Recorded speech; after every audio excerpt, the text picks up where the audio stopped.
मानवतेला काळीमा फासणारं आणि क्रूरतेचे जिवंत उदाहरण म्हणजे हगवणे कुटुंबीय. वैष्णवीच्या शवविच्छेदन अहवालात असं स्पष्टपणे नमूद करण्यात आलेलं आहे की वैष्णवीच्या अंगावर जवळजवळ 31 जखमा होत्या आणि त्यामधील 15 जखमा ह्या 24 तासाच्या आतल्या होत्या. म्हणजेच वैष्णवीची आत्महत्या होण्यापूर्वी वैष्णवीला अमानुषपणे मारहाण करण्यात आली होती आणि त्यातली एक खोल जखम 4 ते 5 दिवसाच्या पूर्वीची होती. याचाच अर्थ वैष्णवीला आठवडाभर मारहाण होत होती. पैसे आण नाहीतर असंच छळ करून करून मारून टाकू हेच तिला वारंवार सांगण्यात येत होतं.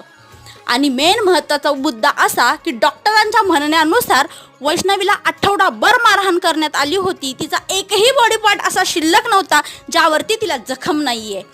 म्हणजे किती किती क्रूरता ह्या लोकांमध्ये भरली होती फक्त आणि फक्त पैशापायी, हुंड्यापायी. आणि हाच मुद्दा क्रमांक 7 आहे. वकिलाचं म्हणणं खोडून